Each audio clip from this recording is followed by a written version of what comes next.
I'm Dr. Jacobi Cleaver. And I'm Dr. Jacob Wilson.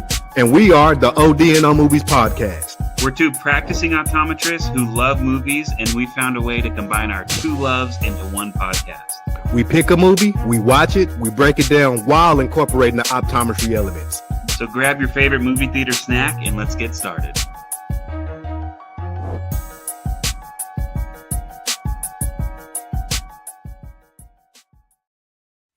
Hey, you guys, welcome back. Another week means that we've watched another movie. My name is Dr. Jacobi Cleaver. I'm here with my friend and colleague, Dr. Jacob Wilson, and we are the OD'ing on Movies podcast. So what we do, essentially, we watch a movie. Hey, you know what's a real underrated movie snack? Nothing. Is red vines. I've never had those. You never had red vines? This is my first time even seeing those, man. Are they like Twizzlers? Well, they're like they're not as sweet as they're licorice. Oh man, come on, man. So if I tell you licorice, what do you think of? You think of Twizzlers? Yeah, but I'm not a Twizzlers fan either. Well, they don't really taste like Twizzlers. I can do Twizzlers. But you said that those aren't as sweet as Twizzlers. I think Twizzlers aren't very sweet. Yeah, well, these are like your grandma's licorice. And well, not like black licorice or like, but like this has been really, you've never gone to the movies and gotten red vines and popcorn? No, man. Oh. Keep it simple, man. Peanut M&Ms, my favorite pretzels. Red vines is as simple as it gets. We gotta do a poll. I've never heard of that. Maybe we can have Kenzie do a poll for us if you've heard of red vines. My mind is blown. Okay, well, my whole point was going to be I went to the movies the other night and I couldn't decide what candy I wanted, and they had red vines like their candy of the month. It was $1, but I never get red vines. So I'm like, oh, that's boring. But then I did, and I was like, you know what? I had a good time at the movies. It was. Before $1, it's cost effective. Right, especially at the movies. I mean, that's 10% of the price of what it usually is. So you know what? Because you tell me things about movies that I've just like movie theaters that I just never considered. Like I think you told me an episode or two before about the popcorn thing. Like they do the popcorn thingy and that AMC's doing the unlimited popcorn. Yeah, so you can walk in there with a wheelbarrow and then just fill it up with popcorn. Probably not, right? I wonder. I haven't bought it yet. I bet you they give you a collector's bucket and you have to bring the bucket every time or something like really? that. Yeah, because that's what they do with the drink one. You can get a free a refill on a drink or like $1 a drink every time, but you have to bring your souvenir cup every time you come. So you gotta keep. You gotta remember to bring that though. Then you gotta keep it washed. There's something else you gotta take home and. Yeah. Maybe we should test AMC on this. Maybe we should just pull up with like a big 5-gallon bucket and just see if they'll do it. Go to Home Depot and make us show us the door. Who knows? I don't know. I shouldn't speak to them. I don't know how they do it. I haven't signed up yet. So maybe they just give you a new bucket every time. But I think that'd be pretty cool. So this month, the candy of the month was red vines, and that was going for $1. But that wasn't AMC though. Okay, that was my movie theater here in northern Arizona, which is called Harkins. We don't have AMC up here. Oh, gotcha. I can only do AMC when I'm in Phoenix or LA, or like AMC's more in the big cities. Right. So Harkins is there where you are now. You know what? You know what? We might have gained some new listeners since we first started. You guys, we are in our second season of OD'ing on Movies podcast, and essentially what I was saying earlier is that we go watch a movie, we don't discuss it until we get on here, and then we try to find, as optometrists, we try to find the eye-related elements, and we discuss that, and we try to wrap in cases and fun eye facts and reasons why you should get your eyes checked on a regular basis and that kind of stuff. So for those who don't know, I am here in Houston. I practice at a community health clinic, which pretty much serves the underinsured or the no-insured population of Harris County. And I've been there for many years, and don't plan on going anywhere because I really like the work. I like serving the patient base. And Jacob, why don't you give them a little background of yourself? Yeah, so I work for Tuba City Regional Healthcare Corporation. It's an Indian health service, or it's a tribal hospital on Navajo Nation in northern Arizona. I've been here almost 3 years now. I did my residency 1 year, and now I'm almost at the end of my second year as a full-time attending as staff. Um, but coming up, I'm going to be leaving this position as a full-time position. I'm going to be moving to LA full-time, which is where my wife lives. Um, and while I was just telling Jacobi, I'm going to still contract here in Tuba City, so I'm still going to travel back and forth every couple weeks. But I'll be starting at Children's Hospital Los Angeles in downtown LA and Valencia, California, and then Kaiser Permanente in LA also. So I'll kind of be per diem at all three of those hospitals. I kind of Frankenstein my schedule together. I like I'm that. excited for that. I'm kind of excited to make my own schedule. Not necessarily have to ask for time off and do things. I'm excited for that. Taxes and planning and all that are going to be different, but investing and stuff is going to be different. But I'm excited for that. Yeah, and I think that brings up a very good point with optometry, is that you can kind of pursue the path that you choose to pursue, whether Mhm. it's patient care in a private setting, corporate setting, a more hospital clinical type based setting that we're in currently, and even in independent contract, as you just mentioned. So it's for those listening. I'm sure there's plenty of professions that can offer you the same kind of leeway and leverage and freedom and stuff, but optometry has to be at the top of the list. Has to And be. you know, and Jacob makes $1 million a year. I make Mhm. $1 million a year. Of course, Mhm. we're both kidding about that, but we do live. Yeah. We work in a profession that's very fulfilling, and I think I can speak for both of us when I say that, and a very rewarding deal. So, but so if anybody's interested in optometry, reach out to us. We're just Yeah. two of many optometrists out here, but every optometrist to talk to you about optometry. Every single one of them out And I know some optometrists that do make $1 million a year in private practice. So I could, there. you could talk to them too. There are ways to do that, Yeah, yeah, and yeah, I mean, most probably don't make that much, but I definitely make enough to do everything I want to do in life, and right. I'm fulfilled in what I do. So, Yeah, and that what matters. That what matters. So, um, before we got on and before we press record, Jacob was going over a fantastic case. So I stopped him in the middle of him telling me about the case so we can talk about it on air. So, um, Jacob, the floor is yours. yeah, and I'm glad we're kind of circling back because there's a couple details I remembered now too. So, we first saw this patient a few months ago, or I did for the first time, and she had some filamentary keratitis going on. So I took off some of those filaments with a cotton swab at that time. And then she was supposed to come back for a follow up a few weeks later, and she never did. So And then, before you continue, kind of explain to the audience what filamentary keratitis is. yeah, I mean, it's it's pretty much very advanced dry eye, or one of the things that can happen with very advanced dry eye, where you get actual filaments hanging off the front of the eye. They're little, like almost, are they mucus strands? Is that what they are? Yeah, mucus strands, but it's extremely painful. Right. And I remember a preceptor kind of liken this to like having a hangnail, so to speak, on the front surface of the Oh, body. Yeah, which sounds it's terrible. very Yeah. painful. If you can imagine that the patient's blinking and they're taking this filament every time with the movement of Hmm. the eyelid up and down, it's almost excruciating pain. And we know that the cornea is one of the most sensitive organs of the body, structures of the body. So, with that, patients are usually just miserable with that. Yeah. They usually are. Yeah. And the ones I've had have been just absolutely miserable. She actually wasn't doing that bad. And this is important for later, is because she was neurotrophic.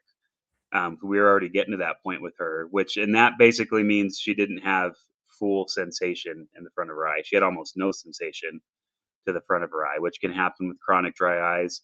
We were pretty sure right off the bat that she had some kind of rheumatological issue going on, whether it was arthritis or rheumatoid Mhm. arthritis or someone had written Crest syndrome in her chart.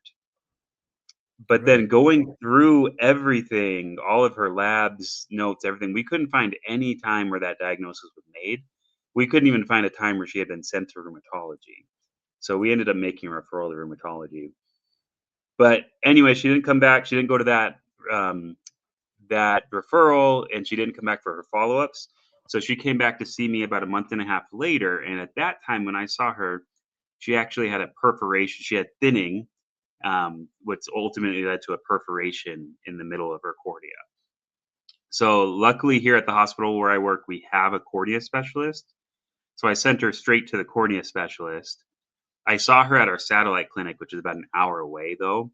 So she was able to go see the cornea specialist, Doctor. I don't know if I should say her name, but went and saw the cornea specialist, got a torsorrhaphy, and was supposed to come back the next day, and did not. And then Okay. we had trouble getting a hold of the patient for more than a month.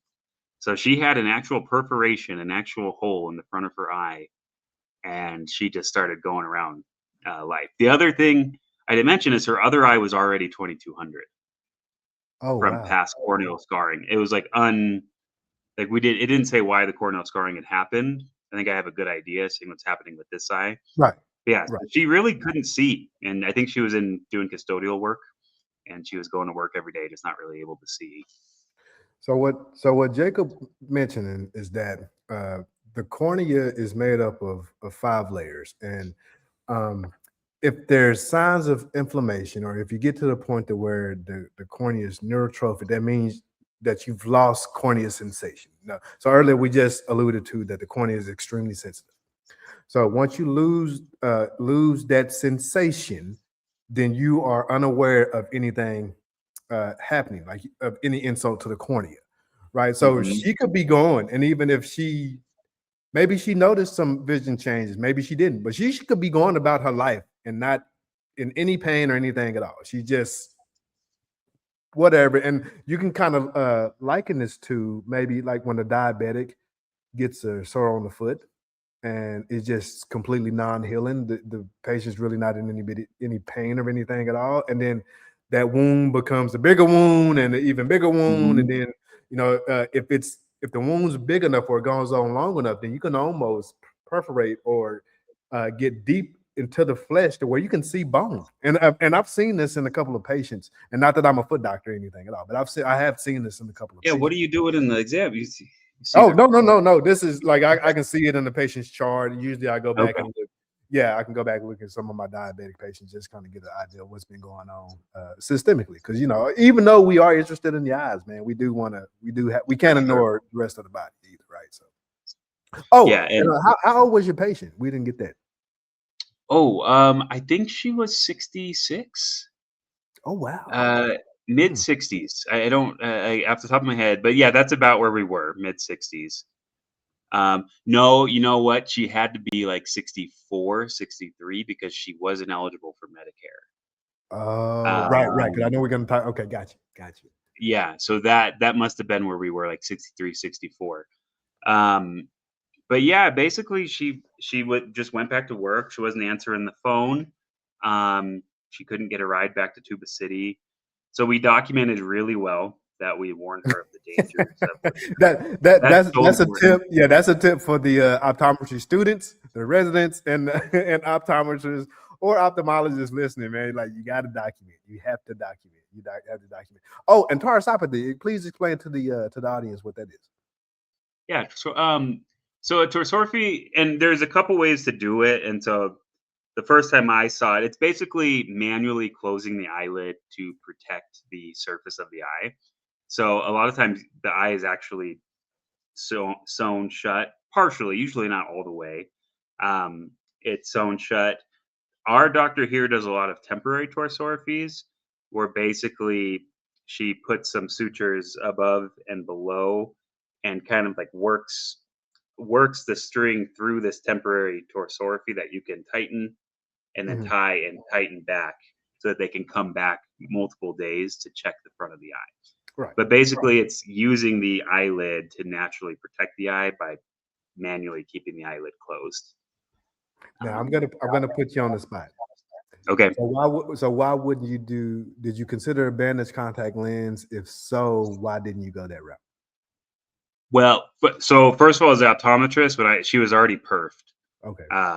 So that right away had to go to the cornea specialist.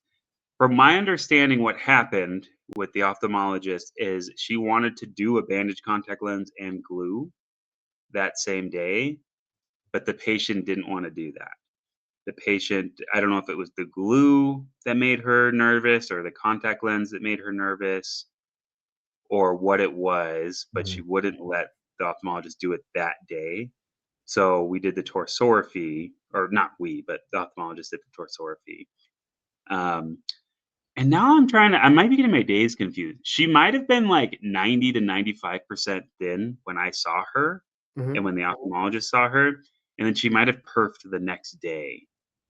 And that's when, that's what happened. She perfed the next day and we wanted her to go back to Tuba to see the ophthalmologist. And that's when she just went home and wouldn't go. So and that's kind of where we ended up. Remind the audience, like, she's in no pain here. Like, like when you start, like, the cornea is thinning, and like you would expect pain to be through the roof, like almost off the scale. And like I remember her telling me, like, you guys are scaring me. And my eye feels fine. You guys are scaring me. And but the reason she came back a month later is because work sent her home. Work said, hey, you can't see. You need to go see an eye doctor. And you either need to get this fixed or get a note that says that you're okay to work. So she came in to see me last week asking for a note to say she was okay to go back to work. And so she's, like I mentioned, she's 2200 in the better seeing eye. And the eye that was perfed, and it's still perfed, by the way, a month later, I saw her and the iris is plugging the perforation. She was hand motion in that eye at that point. So I told her I cannot write, and I was so nervous to tell her this, but I said, I cannot write you a letter saying you're okay to go back to work. Right. Now it's just, you can't see. And I was telling Jacobi I had to put on my most serious doctor face, because not that I'm not serious or professional with my patients, but I always try to create like a feel good, we're at the eye doctor, we're making things better. But I just very sternly told her, this is a very serious problem. You've been walking around for a month with a hole in the front of your eye. We're extremely lucky you don't have some kind of, infection, endophthalmitis, something crazy already. You have to go see the cornea specialist as soon as possible. Came out that she didn't have insurance. She didn't have a ride to get to our main hospital, which is about an hour, 15 minutes away. So, and she knew she needed to go to work. So, I can, if that's your source of income and you can't make money because you have to go to the doctor and then it's going to cost money to go to the doctor, I can see, you can see the state of affairs with our healthcare system where that people would make that choice. Now, what is important and what we helped her understand is, as a Native American, she is entitled to certain healthcare, There are ways to get her access to rides and, transportation. And luckily we had a patient benefits coordinator at the hospital that helped her get all of that done. And we've got her scheduled with the cornea specialist and got her rides and all of that. So, but I mean, it was no, because what you've stated is the social determinants of health. And if there's she can't drive. Obviously, a vision probably wouldn't allow her to drive, even if she could. right. And so if you have to kind of rely on transportation from a family member or some other source, and then sometimes, man, I can only imagine having the level of vision that your patient has and trying to navigate the bus system or Uber or Lyft or whatever else, right? So it's just an added challenge. And then, like you said, man, like, she can't like I don't know if she can afford to or not, but technically she can't afford to miss work because that's how she earns her living. So anytime Mhm. she spends in a chair at a doctor's office is a day off of work. I don't know if she gets PTO or time off or sick leave or whatever else. But and you Who mentioned knows? earlier that she is not of the Medicare age yet. So you can Right. just see like it just kind of piles on, man, and it just makes for a rough situation. I'm hoping for the best outcome for it. Me too, and I think I scared her enough in a good way to, I don't wanna be a scary guy, but I Yeah, think I communicated how serious it was, and, I'm in a very rural area, so you mentioned, like, bus systems and things, we don't even have that. It's right, 76 miles, just straight up 1 two-lane highway, and that's the only way to get from one city to the other, and there's right. nothing in between besides a gas station or 2. So but, this happens to people every day, Yeah, uh, and it's really difficult because luckily she is native, so we are able to take care of her at our facility. mhm, But what do we do if she wasn't? Because it sounds like there's people that make just enough to not qualify for Medicaid, mhm. but they don't make enough to actually be able to afford their health care. Right. And so that's it's an ongoing problem. There's a really cool show called The Pit that I know we've talked about a couple times, but they tackle this issue in a pretty cool way, pretty honest way. That's pretty great. But Yeah, yeah, tough I know tough you, case.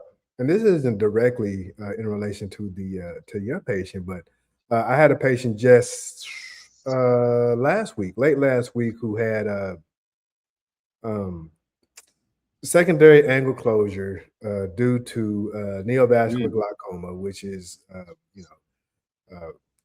also due to frank proliferative diabetic retinopathy at this point. And my nurse is like, she's in a lot of pain, and you mind taking a quick look? I I could almost just walk in the room and tell just know what was quick going peek, on. like this is what's going on. But but almost to echo the same sentiments in your story is that this patient was also extremely low vision. Uh-huh. She had already suffered amputation of one of her legs. She Ah, doesn't gee. drive because she can't drive, so she's relying on transportation. We have like Metro Lift services and stuff here that work with insurances to get patients and stuff there. But Mhm. I seen her and I was like, man, we got you. And plus, she was lost to follow up many years before. I said, man, we got you here today. I'm going to call the consult ophthalmologist, the resident on call. And if you can, if they want to see you today, can you get over there today?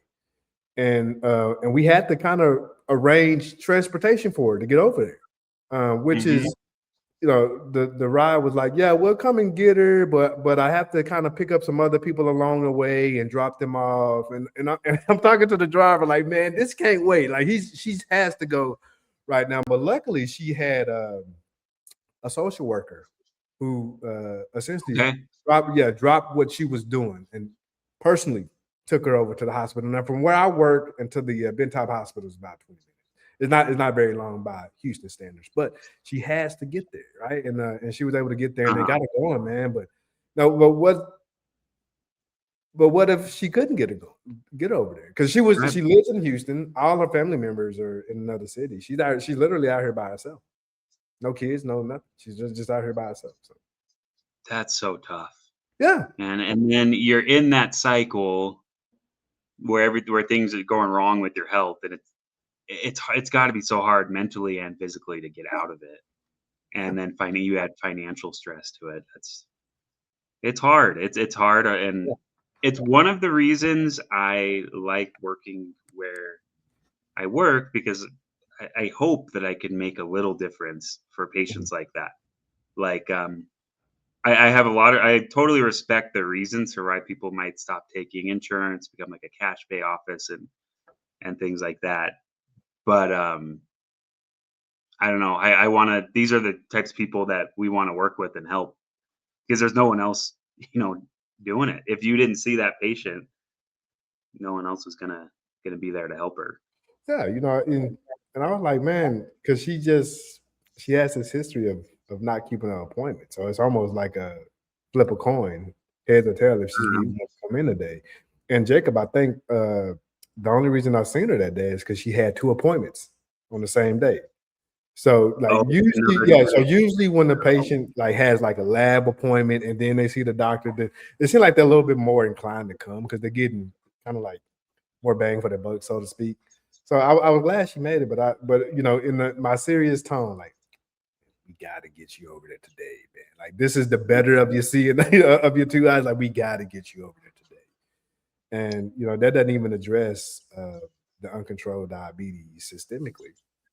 That No, yeah, which is the yeah, only way. that needs to be addressed. I mean, you know, I work pretty closely with retina, which I'm sure you do as well. But you know, there's only so much that our retina colleagues can do. We gotta have the patient get the blood sugar under control. Have to, have to. All right. So I think neovascular glaucoma is, and I'm saying this anecdotally, but it's got to be the most devastating yeah. because there's not like an immediate. I can't just send you in for surgery and we're going to get this fixed. We have to get Mhm. retina involved and we have to get those blood vessels to shrink back down, or yeah, it's just there's nothing we can Yeah, it do seemed on like I seen her and I sent her over to Ben Taub and our retina colleagues seen her. And then the next day, our glaucoma colleagues seen her because, you know, if the angle's zippered shut and the like there's no amount of drops is gonna relieve right. the pressure. Like you like there has to be something done, which is more invasive surgery, typically a tube shunt to kind of help with that. And you know, that kind of comes with his own host of complications should there exist. But no, but you just have to kind of do what you can for the patient in the moment. But Yeah. man, to our diabetic patients, man, if you have diabetes, man, you got to take care of that blood sugar. I know, I know. This is a podcast where we talk about movies, but you guys, you We're eye this is doctors the part type where of we movies, yeah. educate too. Like you have to take care of your blood sugar. Like you kind of you essentially playing the long game with blood sugar. If you're diagnosed with diabetes, man, in the beginning, from the beginning, you have to take it very seriously. Have to, man. And on the flip side, on the other side of that, as practitioners, there are a lot of patients, whether it's good or bad, if you don't communicate well what's going on, if Mhm. they feel in any way judged by you, or there's just any kind of disconnect, patients will. I have so many patients that are not taking their medication, and when I ask them why, they say, "Well, that doctor was kind of a jerk," or "That doctor didn't," you know, and it could have been, and I've even had family members say stuff like that to me, and it could have been the correct advice, the correct medical treatment that was Mhm. recommended, but the patient didn't connect with the doctor for whatever reason, so they just said, "I'm not listening to that Yeah, that's guy," wild. and so I mean, and that's on the patient too, but it reminds us as practitioners to meet the patient where they're at, you Yeah, know. for sure, So, for sure, for sure, man. Yeah, you know, usually, and you said when you had to put on your serious doctor face, like so. Sometimes when I do that, I tell the patient, man, I am about to be a jerk, but this has to be said and this has to be done, right? And you know, because mainly you're gonna start going down this like this hill of slide, like you're just gonna slide down, and the snowball is gonna get bigger and bigger and bigger, and then you're gonna have a whole host of complications that you're just not gonna be able to come back from. And yeah, like it's just if you have the diabetes and you're diagnosed early on, man, like, and I know it's services at least at our clinic, uh, nutritionists. There's a clinical pharmacist that'll help you with stuff. There's also a food bank, social work. Like there's a lot of services that can help you in addition to the medications that you have to take. Because we have to right, make these lifestyle changes too, right? So man, I mean, right. there's a lot of services you just got to kind of take advantage of them. But I know that it takes time, and not everyone's gonna want to go to the gym or eat chicken and broccoli every day, or I understand that. But if we can start making these small adjustments and let those snowball into bigger and better decision making, then we may be onto something. Yeah, it's all about moving in the right direction Yeah. and let people help you do that. I have a another serious face story that I'll share while we're reviewing the movie because I think it'll go well with the movie. Well, we spent a long time on that opening there, Yeah. but that's important stuff we're talking about. Uh, so important. But Yeah. So yeah, our feature tonight. And I guess I just didn't know what to expect from it, man. But I really enjoyed this movie, man. I really only went and saw it because well, you said you liked it and Jenny said she liked it, so I said, all right. It wasn't like that high on my list, so You know but what? I ended up really And I liking know it. we say this all the time on movies that we watched and previewed and discussed before. The previews did not do it much justice at Mm-mm. all, man. At all. But I really Um, enjoyed this. I gotta say, your comment that you texted me and you said, what's her name? You said Rachel McAdams kind of cute. And, and you said that to me. I was like, well, yeah. I was like, he just figured that out. But you know, that reminds me of the whole Red Vine situation. Maybe you didn't know about Red Vines. Maybe you didn't know about Rachel McAdams. You know, some of us are a little late to the party a lot of the time, and I'm that person, admittedly so. But yeah, man, let's get into it. Yeah, yeah, and we won't. I guess we won't take too long on it. But it's you know, it's kind of like a different take on Castaway. That's kind of what I'm thinking. You One know, of my I looked favorite up. movies I of all looked time. up. I like to look at like the description of the movies, like if how they coded in what genre, and they had comedy horror next to Yeah, this. Yeah. that. Well, I don't see the horror in it, but yeah, but I see the comedy. Yeah, okay. That like there's some like gory, bloody scenes that I guess could count as horror. I guess. But basically, we have Rachel McAdams' character. What's her name? It's like the most Linda. normal Linda. Yeah, Linda, and she's working in this big company, and you know she had gotten close with the boss of the company, but the boss died, and the son took over, and the son is a jerk, and the dad had promised a promotion to her, and the son said, "No, we're not going to do that." The son's really not digging her, and I got to say they did a really good job of making her look frumpy, in the because you're like, "Wow, is that Rachel McAdams?" She just looks like a regular Right. lady that worked in an office somewhere. But they did a good job making her look, you know, kind of frumpy, and then she's kind of like overbearing and a little bit shy at the same time. And totally awkward. Yeah. Yeah, and this guy's a total tool. The guy that takes over the company, he's a total tool. He's like giving beautiful women promotions for no reason and stuff, and giving his best friends promotions and totally overlooking her. Right. Um, But they end up basically having to go on this big trip. Were they going to Thailand? Yeah. Yeah, Bangkok. they're going to Bangkok, yeah. So they're on a private jet, and so CEO of the company brings Linda along basically because Linda knows a lot about the strategy and planning. She's from strategy and planning. That's the part of the company she's from. So that's how she ends up on the plane with him on the way to Bangkok. Kind of begrudgingly. He doesn't want to bring her because she's not hot and sexy or one of his best friends, but Mm. he brings her because he has to. And so they're on their way to Bangkok, and they have a few people with them on a private jet. So, and that's kind of where we get to our kind of castaway moment. Did I miss anything there though? No, I thought the plane scene was pretty cool though. Hmm. It Yeah, I was thought. Yeah, it was really cool the way they did. They did the special effects and everything.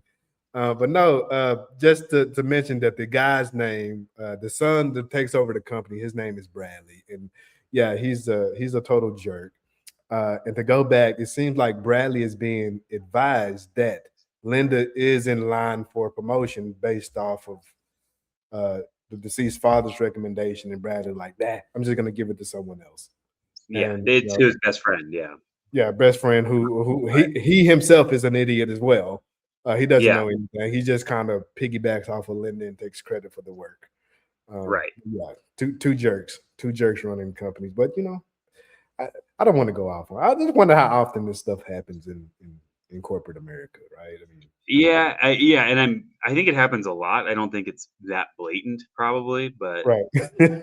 I, I think they were exaggerating it to show it on the screen. But I think it probably happens a lot, Yeah, yeah, and I think it probably happens to women a lot, where they're passed over for things that they're probably more qualified for. yeah. But not, I mean, not things are changing. Well, some things are changing and some things aren't. I guess you could say. Well, yeah. Things are changing, but not fast enough. Right. Yeah. What I think the issue is here, but yes, but there's crazy turbulence. The plane goes down. Well, before that though, remember they're watching her Survivor audition Oh tape, yes, yes, yes. and they're She's a making fun of huge her. Survivor fan, Mhm. almost enthusiast, I would say. Yeah, and I guess Oh, yeah, for sure. she applied to be on one of the seasons or something like that before, and I guess she wasn't chosen. But I guess they found that online, and they're making fun of her like 2 seats away from her. Like she can see that they're Yeah, making fun of, which is just a and they jerk don't move. care, Like yeah. it's just, we're trying to keep this a kid friendly show, but it's just a jerk move. The way they treated Sure. her, Let's see how like many times we can say jerk, yeah. yeah. We can say that way more than anything else. Yeah, they when they don't yeah, they don't care, but they only really care about themselves, but that's when the turbulence hit, like crazy turbulence. The one guy goes, and this is what would happen, I guess, if you were standing in the middle of an aisle and, and then the plane dropped all of a sudden, but Yeah, he hits the top of the plane super hard, falls back down, and then the plane's like flying down to the water. People are getting sucked out. And there's a pretty cool scene where the guy who was given her job, who got promoted, he's getting sucked out of the plane and he grabs onto her leg. And mm. he's like trying to pull her with him. And she takes a fork. Do you remember this part? She Yeah, takes a fork and stabs him in the hand so that he lets go. right. And then he flies off and dies, which was, I knew, I was like, okay, so this movie isn't exactly, there's something wrong with her, right? Right. I don't know if you thought that. I mean, maybe it's just survival instincts, but I was also like, maybe she's low key a little evil. But I don't. But the guy he deserved Yeah, something. I don't no, know if he we deserved didn't that, cry. but We yeah, didn't cry any tears when he was whisked away by the turbulence. yeah, it was pretty. And yeah, everyone's getting sucked out of the plane. They crash, and she's able to swim out of the plane and get free. She has all these survival instincts and gets free. Putting you on the spot, I just thought of this question right now, and so if you don't have an answer, that's okay. But can you think of a plane crash scene in a movie that's one of your favorites? That's very specific, but is there one that comes to mind? I know. Wow, what was the one? The Hudson guy that was based on a true story. The Oh, pilot. about Sully? Yeah, yeah, Sully. Yeah, yeah. Is I the like movie that. called Sully? Yeah. Yeah, that was pretty good. And then there was another one with, and of course that was a good one because it's based on a true story. But that was another movie with Denzel Washington when he was the pilot, and that dude was just getting like blitzed and drunk on every flight or whatever Right. else. Yeah, and, like, hooking up with the flight attendants. Yeah, Um, like, could and you John imagine? Like, Goodman, that's one of my favorite John Goodman movies. It's a Flight. It's called Flight. flight. Like, whoa, man! Like, pilot just 3 sheets to the wind, drunk, flying this thing. Like, And he saved all their lives. yeah, That's Denzel's great, man. yeah. Well, Denzel never only misses. Denzel could pull that off. The Even only a real Denzel pilot. movie that ever missed was Gladiator 2, and it wasn't his fault. It's just that, did you see Gladiator 2? Yeah, no, well, no, I fell asleep on it, but Okay, there you go. so They yeah, did kind of, but not really. You know what? And I didn't, I didn't like the Equalizer movies that much. I like those. They're a little cheesy, but that's kind of one of my comfort movies, is just where there's a guy beating everyone up, like, whether it's Jason Statham or Denzel Washington or Tom Cruise, whatever it is. Like, I like movies like that, so I don't need much of a plot to like those. Yeah, with you saying that, anytime there's a Jason Statham movie, like it doesn't really matter what it is. I'll probably watch For sure, I'll go watch it in theaters. Yeah, it. Well, he's probably not going to win any awards, anything like that. But he at least going to have me watching it, and at least one person yeah, going to buy a ticket to that at least, and it's he'll probably have my money. You know what? My favorite book series, The Meg, about the giant shark. yeah, He is so poorly cast for that movie, because if you read the book, that is not what his character is like at all. It really. Yeah, but they just chose Jason Statham and totally changed him into this, like, super cool, like, action dude, but I was cool with that. I was like, "Hey, I like Jason Statham. Yeah. This isn't the same book or movie, but I like Jason Statham." What was the last movie I seen with him? It was about the beehives, The beekeeper, the the beekeeper, beekeeper. and he just goes all in for Yeah, I the like granny. it's not a good movie, but it's the perfect movie to watch on a plane ride, bro. Like, You know what's funny? No, Jenny and I and her dad, we went and saw that in theaters, and we were walking out, and we were just all kinda walking in silence, and I said, "You know what?" I was like, "That wasn't very good, but I could sit there and watch Jason Statham punch people in the face all day." yeah, And for this 2 hours dude straight. walking Yeah, Yeah, we can watch. this older gentleman walking next to me, didn't know him at all. He turns around, he was like, "Right?" He was like, "That's what I'm talking about." He was like, "I don't need all this, beating the hell out of people for 2 hours. That's all I need." And we really connected. This man that I don't remember his name, but we just really connected on that night. So Jason Statham really brings people together. Yeah, yeah, exactly. Just kicking butt and taking names. Yeah, that's the Jason Statham way. Yeah, for sure. We love him. Anyways, we digress. Back to the movie. She makes it the shore. They're basically on a deserted island, or what looks like a deserted island, Right. right in the middle of nowhere. She starts setting up camp. She knows what to do. She's been auditioning for Survivor for years. Hmm. So I mean, she's got shelter and food, and she's figuring out how to collect water with coconuts and do all this stuff. And then she comes across Bradley, pretty badly injured, unconscious, but alive on the he'd washed up on shore. And so she ends up saving him. She gets his leg in a splint. I think he'd broken his leg. Either broke his leg or cut it, like, horrifically, where he couldn't I use think it. yeah, I think it was broken. Or Is it broken? yeah, Yeah, and so she gets it in a splint. It takes like a day and a half, but she gets him, back to consciousness. And he's still just a complete jerk when he wakes up. yeah, and then because you would think, because you said she stabbed the guy with the fork to release his grip, and he gets whisked away in the wind and the turbulence. Then you think, well, maybe she's kind of screwed up there. But then she does this, and she doesn't have to, because this guy was not nice to her prior to. No. Like she didn't have to nurse. She nursed him back to health, and she didn't have to. He's like, well, maybe she's a pretty decent person then. Yeah. And I'm not convinced. Well, no, I'm not gonna. No, I won't say that. I just remembered some other things about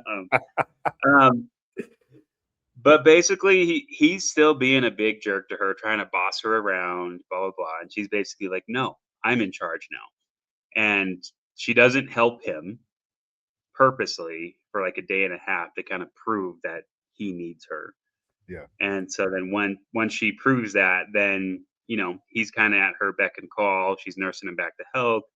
She's going and foraging on the island. And what ends up happening, she's doing she kills a wild hog, Yeah.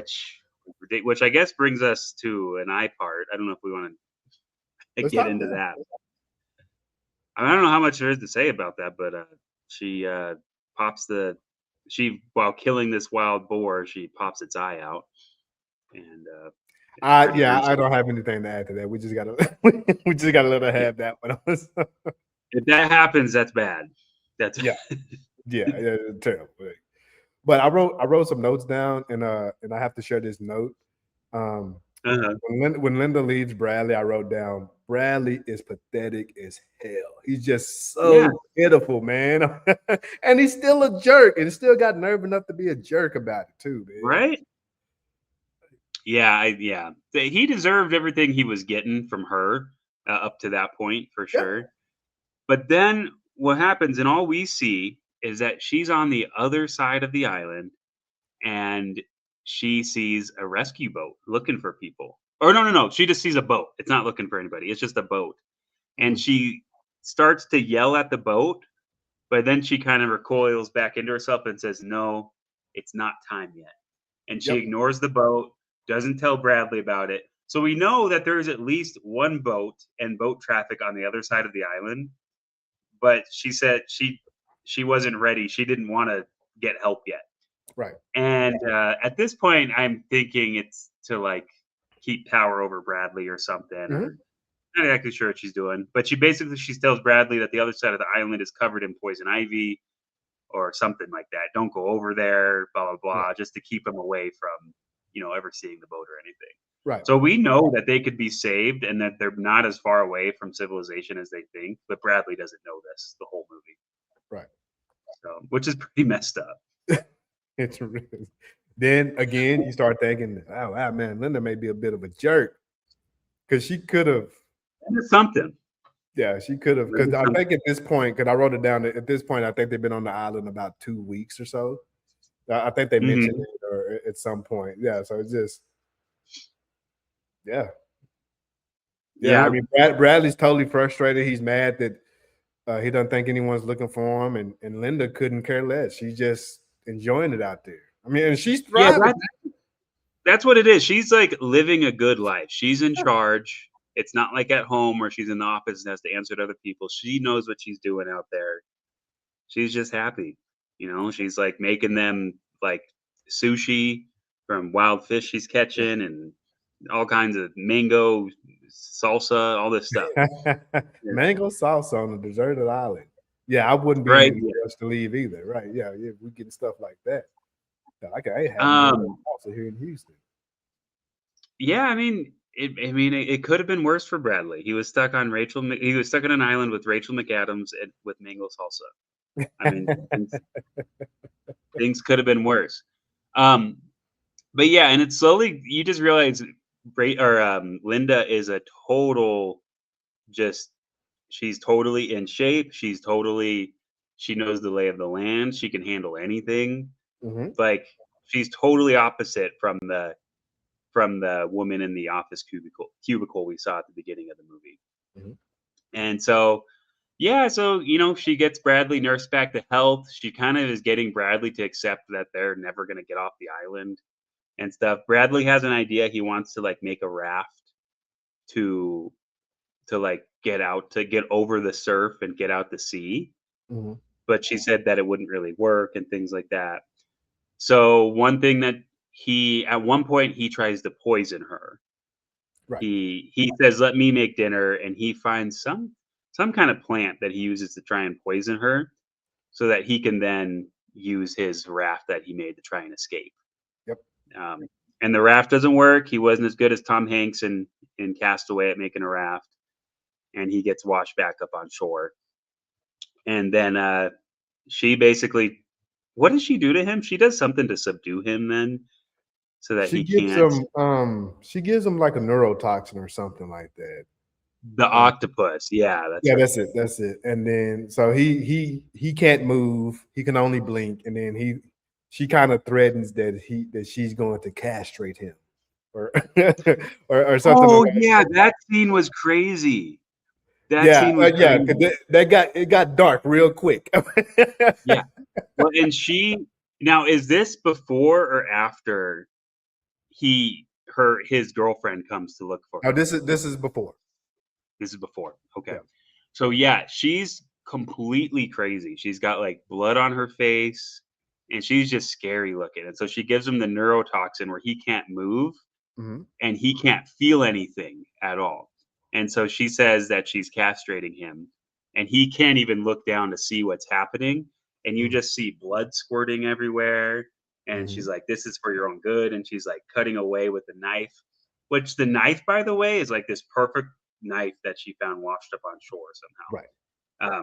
But you just see blood squirt up on her face and his face, and you think that she's castrating him. It's crazy. But then it turned out it was just like a rat or something, or something. I was gonna say a squirrel, but there probably aren't any squirrels. Yeah, it was a big nasty looking rat. Yep. Yeah. And so she wasn't actually castrating him. It was just to scare him, and he was scared. I was scared too. Yeah. It was she's so we now know that Linda isn't just like a survivalist. She's pretty insane. Yeah. And then she kind of hints at her, basically directly tells us that she killed her ex-husband. By That's right. That's Yeah. right. Well, I would yeah, that's what you would say, right? She knew he was drunk and she usually hid the keys from him, but that night she just gave him the keys when he was super drunk. Yeah, because it seemed like there was a part in maybe I'm not remembering this right, but it seems like she encourage him to drink? I know he would drink pretty often, I think but he just drank pretty often, yeah, but he took it too far that night or something, or she'd been wanting to get out, and so she gave him the keys, and he went out and got in a drunk driving accident and died. So now at this point, we know, and it's kind of around precarious, you know, circumstances, mm, but she kind of directly, indirectly, however you want to look at it, killed her husband, and she kind of directly, indirectly killed the guy she stabbed in the hand on the plane. yeah. So we kind of know she's not above, taking the life of her enemies, or at least letting them die, right? She has no problem dealing with the ops. Right. Um, even if, yeah. So then what happens is she is on the other side of the island. She's now in control again. She Right, becomes, our favorite word lately, she becomes the alpha right. again in this situation. And so he's obeying her again, and she's collecting food and doing all this. Well, one day she's on the other side of the island, and Bradley's fiance comes around on a boat, Mhm. and she's looking for them. She had heard the plane went down that area. It's now months later. They've been on the island for months now, Yep. and Rachel's like, I don't, or not Rachel. Linda is kind of like, yeah, okay, yeah, he's here. Come with me. But now you're wondering what's going to happen because Linda can't really just go back to life with Bradley because Bradley's going to tell everyone that she's crazy and Mm, he killed her husband and this and that. So basically, Linda takes, the fiance and the guy that came with the fiance up onto a hill, up onto a cliff, right. and basically pushes them or leads them right off of the cliff so that they die. Yep. And so now we've got Linda's body count up to 4, I would say. She's up to 4. Yeah. I mean, I'll give you 3 if you wanna say that she had to kill the one guy on the plane to save herself. A body is a body, man. She's up to A 4. body is a body. Yeah, right.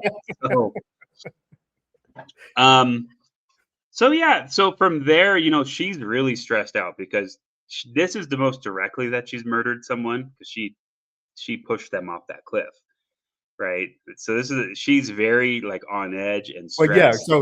So they're walking. They're walking in front of okay. So they're walking on the cliff. Linda bends over the top of her shoe, and they tell the fiance and the other guy that was with them to keep going, but keep close. But she Okay. knew that there was a Yeah. loose rock because she had walked over there earlier and she kind of slipped, right? So Mhm. so the fiance slips. The guy goes over to try to help her, and instead of helping, Linda pushes them both, Yep. pushes him over, and then thus, they both go over the cliff, over the edge, or whatever else, which was pretty dark. no, Pretty dark. none It of doesn't it shows them, like, hitting rocks on the way to it's pretty Yeah, it was gory rough. if I remember, right? Yeah. Yeah, so, I mean, that happens, and Bradley can kinda tell something's up, because Linda's just not acting. I mean, not that she's been acting right the whole movie, but Right, she's very on edge, and, he ends up finding his fiance's arm sticking out of the sand right. when he's on the other side of the island one day, and, he knows it's her hand because the ring that he bought her is on the hand. So yeah, this is kind of where we're getting to the climax of the movie. And what happens? Does he start chasing her or does she start chasing him? How do they get to the other side of the island? No, so yeah, so they confront each other, they start to fight and that kind of stuff. But how did they get? How did they get to the other side of the island? I don't remember. I just remember he goes and she says, "Remember, you can't go over there because of the poison ivy." And He Right. just kind of There goes was the anywhere. trees made a big X, and she was like, "Don't go on the other side of the big X." Yeah. There, but they start fighting on the beach, and this brings us to an eye moment here because they're going hard at each other, and Bradley kind of gouges at Linda's eyes here, Hmm. and she left her with a pretty wicked subconscious. Yeah. But I was thinking, man, that amount, like the pressure that it looked he was enforcing on those eyes, she should have lost an eye, I think. Like if we're talking about like traumatic optic neuropathy or compression optic neuropathy or Something. something like that. Like that's the only thing I could think of in that moment. But It was hard enough. I don't think you'd just get out of that with a subconcheme.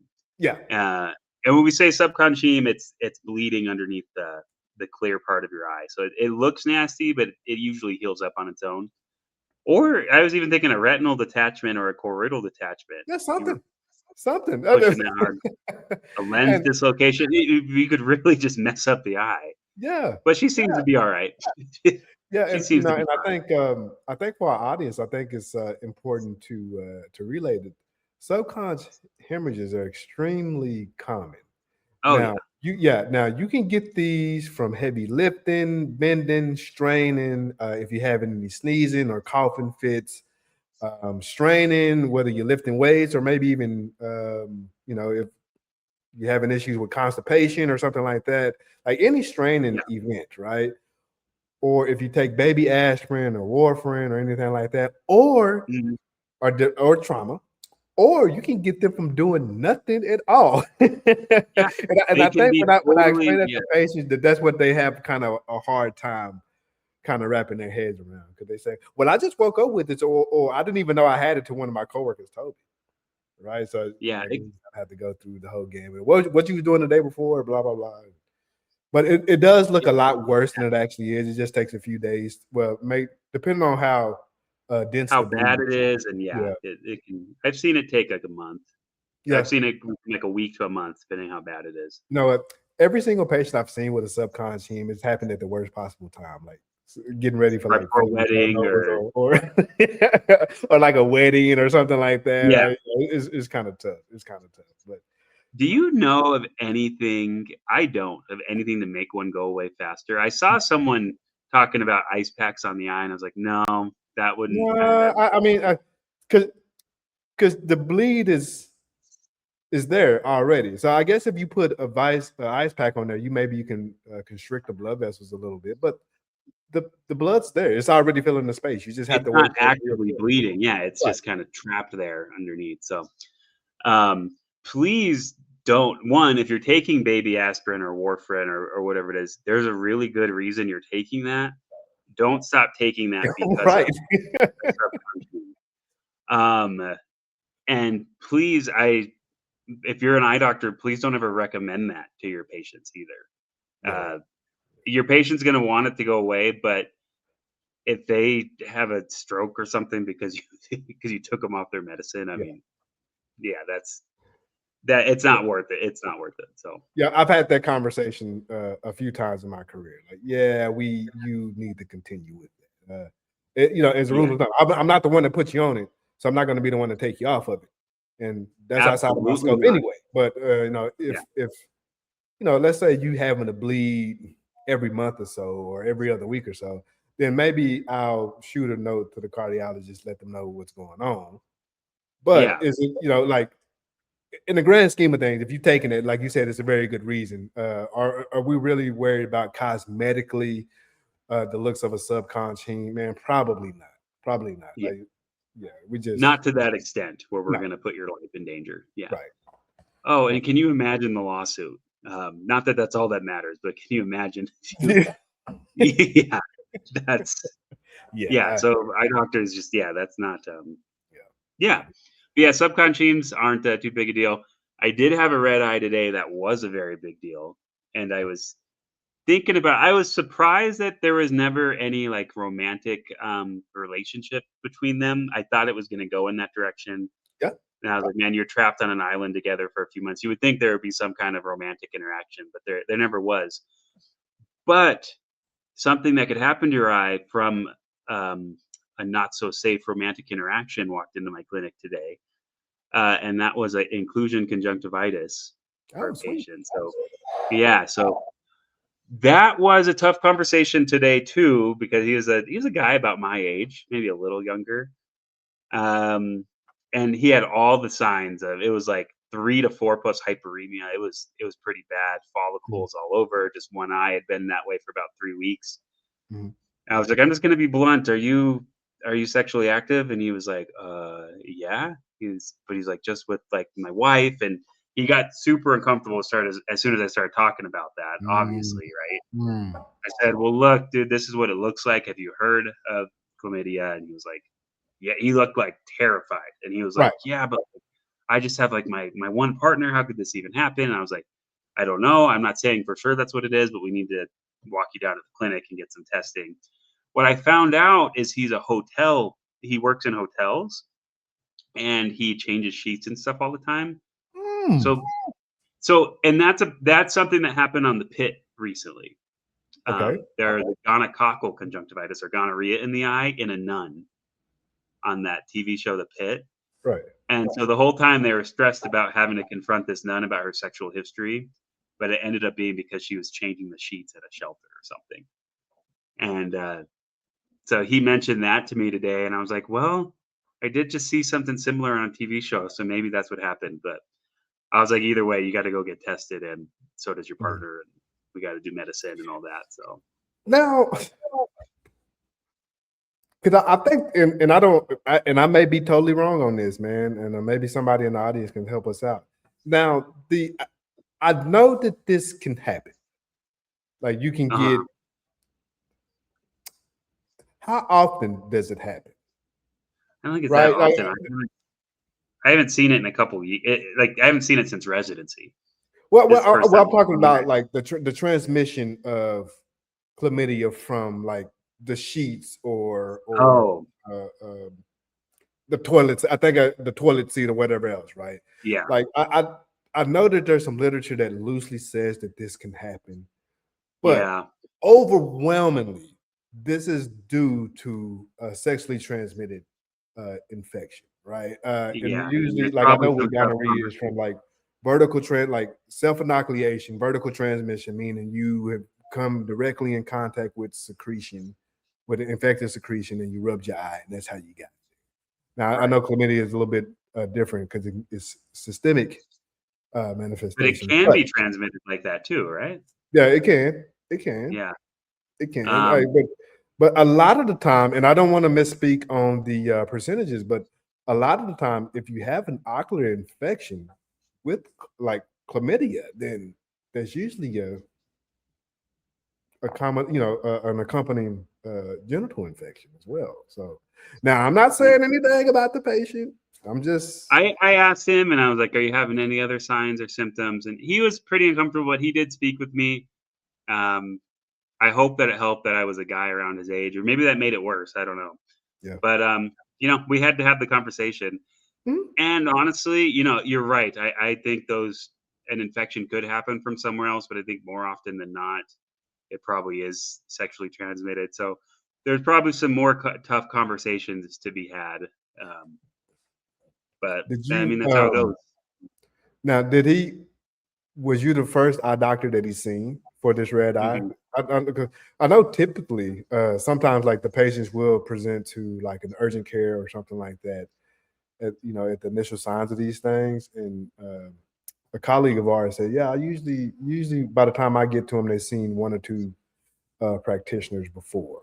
Like they'll Yeah, prescribe like a topical antibiotic. It just kind of wings a little bit, and then it comes back or whatever because you can't just treat the ocular symptoms. You have to treat it systemically." yeah, he was seen by a primary care physician last week, and Mhm. they put him on erythromycin, and he kind of said like it helped a little, but not that much. Mhm. And it was pretty bad today.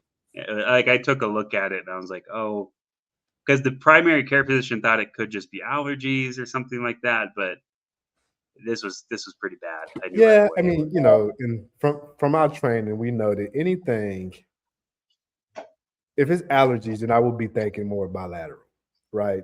Right. If something's And staying unilateral for that long, Yeah. It's probably not anything Yeah. too good. It has to be. And for anybody listening, man, every so often the CDC updates the treatment recommendations for sexually transmitted infections. So for any optometrists listening, or primary care, or ophthalmologists, any just kind of stay abreast on these things. Like there was a point in time specifically for gonorrhea where um, you would RX, you would treat the gonorrhea, but then you would tentatively treat any like chlamydia co-infection. Like you would just assume that the patient has the co-infection. Well, they stopped doing that because the resistance started to creep up. So they say now, unless you can successfully rule out a chlamydia co-infection, then we can't go forth with the treatment. It's best to tell. I mean, because you can test anybody for sexually transmitted diseases and get the results back pretty quick, right? Yeah, And pretty quick. Yeah, like if you delay treatment, or you wait a day to add the treatment for the chlamydia, if it's a chlamydia co-infection, then what's another day, right? But yeah, but so for anyone listening, stay abreast on the CDC deal. I know they normally do a pretty big like a report every year or two, and they'll update the recommendations if there is any treatment recommendations. Chlamydia must not respond to ceftriaxone, huh? No, that's what you treat because the ceftriaxone is specifically for the gonorrhea, right? Okay. So for chlamydia, you do what? What is it now? Azithromycin, I did a zithromycin today, but you could also do a 10-day course of doxy. Yeah. Or oral erythromycin, but that was in wills, but you don't see oral erythromycin very often. No. Like because the azithromycin the dosage is a lot friendlier. I know it's just one dose with a one-time dose. Yeah, and then if you do anything else, then they have to go like twice a day for 10 days or a week or something like that. And people get to feeling better and they stop taking the medication. Like, no, we need you to. Anybody listening, if you are RX, the antibiotic, we need you to take it until it's completely done. Like, you can't bail out on this stuff, man. You got to see it through to completion, my boy. Yeah, especially with that, because we want these drugs to keep working for a long time, and if we build up resistance, that's how we do it. You stop taking your medication before everything's totally cleared. Even if you're feeling all the way better, it doesn't mean everything's out of your body yet. So. Right. But yeah, be careful out there. Yeah, see your eye doctor. And, even with, and I think and I know I'm just kind of getting off on a tangent, but I did, for those who don't know, I am a diplomate for the American Academy of Optometry within the anterior segment section, and one of my cases was on gonococcal conjunctivitis, and I think like you would be I don't know where we got this from, but we just assumed that if you have a sexually transmitted infection, a genital sexually transmitted infection, that you are symptomatic, and that is not the case. That is not always the case. You can have, like, in fact, my patient had a wicked gonococcal conjunctivitis, and then he ended up having a genital infection as well, but he was totally asymptomatic. At least that's what he told me. But I think it's even more likely to be asymptomatic if you are a lady. Just different environment and things like that. So, and I know it is a little uncomfortable having these conversations, Jacob. But hey, man, we got to have them. And gotta do it. We just have to get to the bottom of this, specifically in females. Like, you don't want to run the risk of delaying treatment, and then you have to deal with the risk of pelvic inflammatory conditions or infertility or anything like that, right? So the stakes are very high in sexually transmitted infections. Very high. They are. And the last thing for clinicians, the patient might tell your staff something that they don't feel comfortable telling you sometimes also. Especially, let's say, so like where I work, our staff are all female and they're all native. They're all Navajo. And I've had many times where, there's been domestic abuse or something else going on where a female patient didn't feel comfortable telling me something. Right. But they told the staff something. And then the staff, with the patient's permission, relayed it to me. So just we got to be cognizant of communication, and as men also we have to be cognizant of, they might not be comfortable talking to us about things straight away, so we might have to find other ways to get information Right. comfortably. But all right, but neither of these two, Bradley nor Linda, it doesn't seem that they had any chlamydial infection. So where where are we at now with them? No. So they're fighting, and then this is how somehow we get over to the house, and then this is when it starts to click for Bradley that What house? Linda's just been coming over here raiding the refrigerator. This is where she's getting the sushi and the mango salsa from. The mango salsa, yep. There's a whole billionaire's house on the other side of the island within walking distance from where they've been this whole time. And Linda's known about it this whole time. And so Bradley, as he's running away from Linda, he finds this house and finds out about it. Basically, there's security cameras. The billionaire only comes every once in a while. And so Linda's been, is kind of making a life there.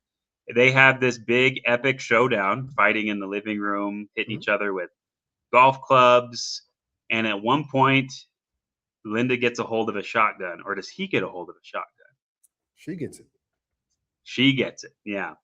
And they get in a whole fight. There's a whole speech going on. He's like, "Why did you do this to me?" And basically, she wanted to be in charge for once.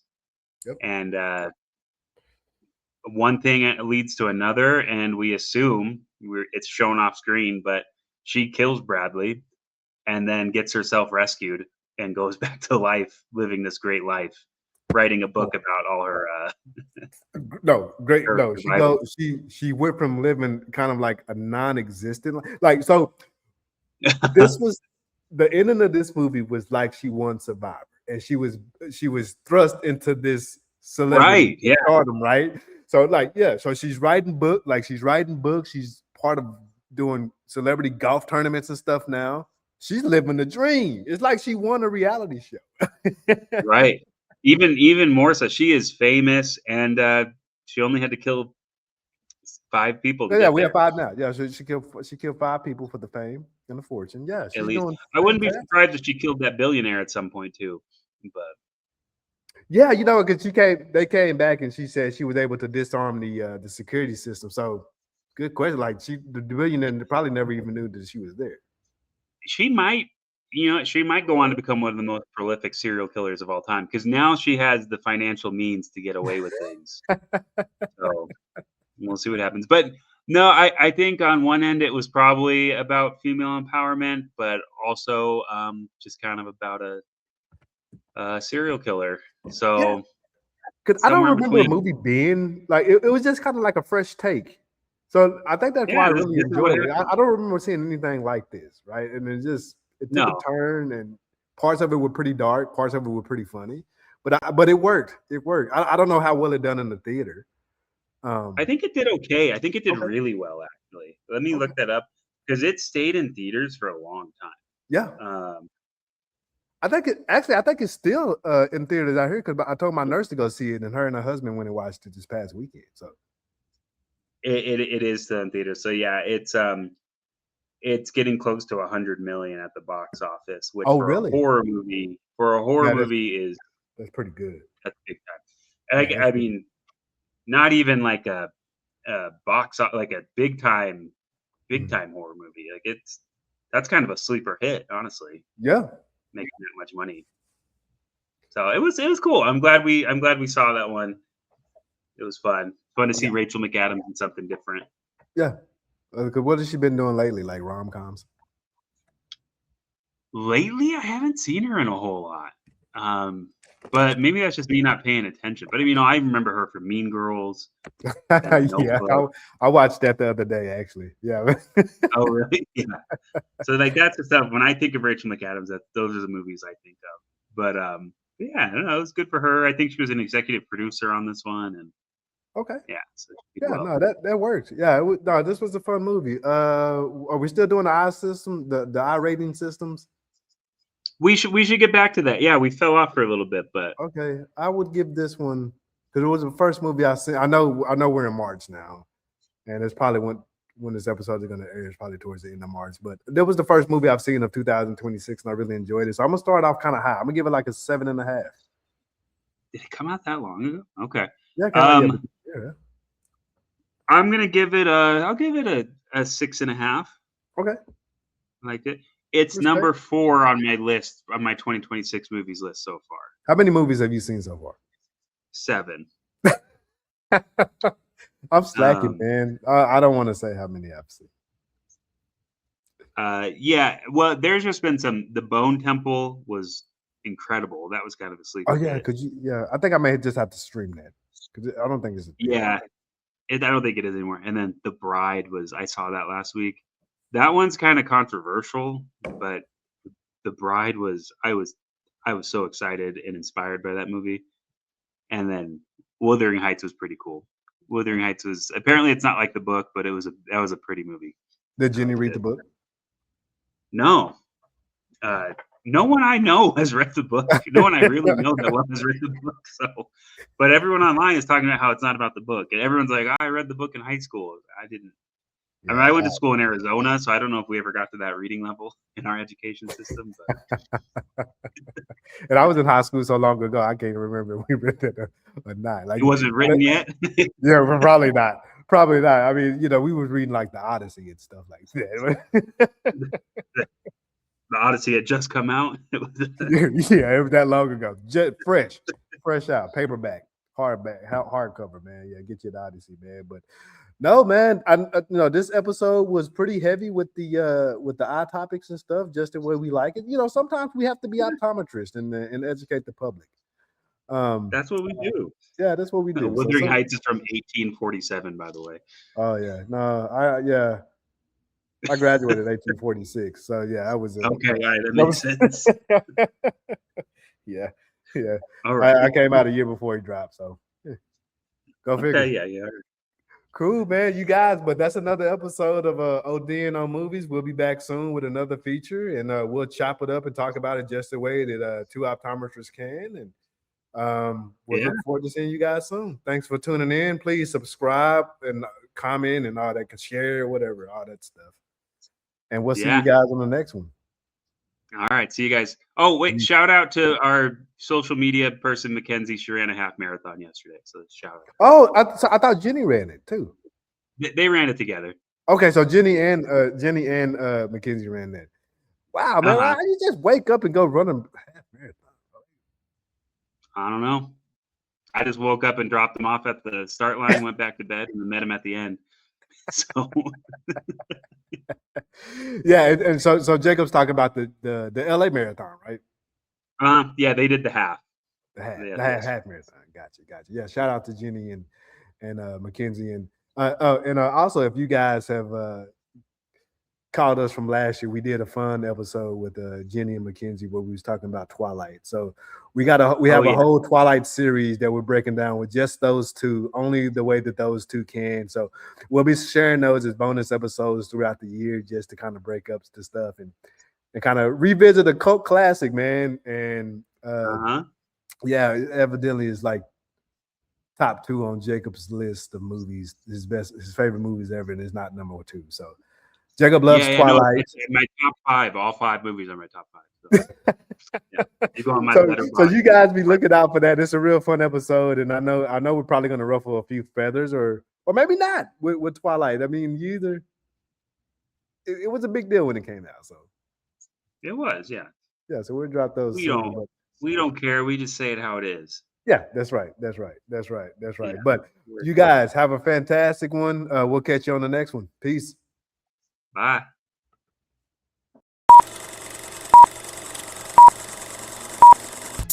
All right, that's it for today. Don't forget to like, subscribe, and follow wherever you get your podcasts. And don't miss the sequel. Get your eyes checked.